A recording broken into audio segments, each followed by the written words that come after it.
Culture and the Meaning of Words, by T.C.A.T. Hauser, www.trcb.me/tcat. This entry is meant to be a lesson in culture values. You may also find it creates some thought about values, period. We all have our values. Maybe we are clear on them and perhaps they are cloudier than black and white.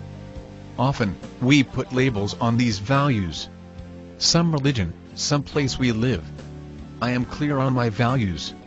I am an American hippie, male, full stop. Of course I don't know what judgments you have from that classification. I know what it means to me.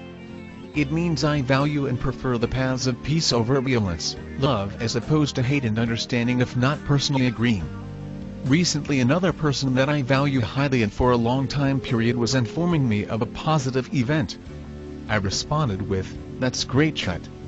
The receiver of this positive note informed me they did not see anything read about shit, overall. Your article could be in this broadcast.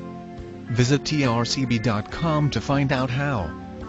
That was a surprise to me.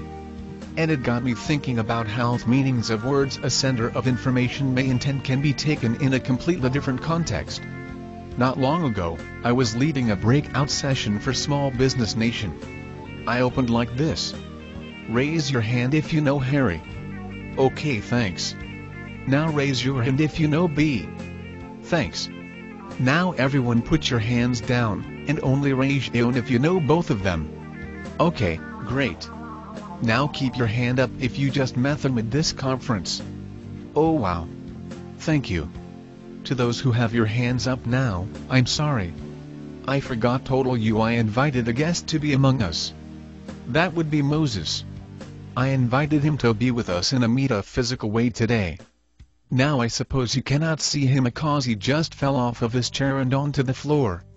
Because in his world and language, those with your hands in the air just publicly admitted the two just met this male and female here at this conference. And that you enjoyed them both so much you engaged in after-hours physical activity, with both of them last night. Oh shit. I have been doing considerable research on that word the past few days. It turns out that in the US on Western Canada, the word shit has become a variable, such as X in math, or foo in computer programming. It is far more flexible than tough because it can be used for as a variable for physical things, in addition to the expression of emotions. No shit. Asking about, our fluid language adopted this new variable somewhere about 1962.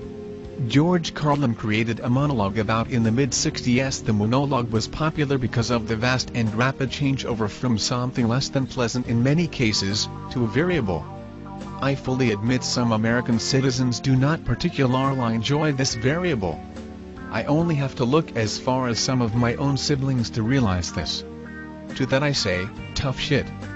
Years ago, it was a national shock when on screen in the movie, Gone with the Wind, Clark Gable said to Scarlett, "Frankly my dear, I don't give a damn." I suspect if the movie was made in the zeros, he would have used the variable that has been so popular for almost 50 years. Or maybe not.it might not have raised the shock value. Well, since they didn't make the movie in the zeros, I don't give a shit. If you do, tell me about infecaments. T.C.A.T. Hauser is a trainer in information technology as well as assisting people understand the most complex computer the human brain. This necessitates his being a professional road warrior. As a certified technical trainer and subject matter expert SME at trcb.com, it can be difficult to figure out what T.C.A.T. is currently researching. Help me please. I am number 2 on Twitter in Mexico.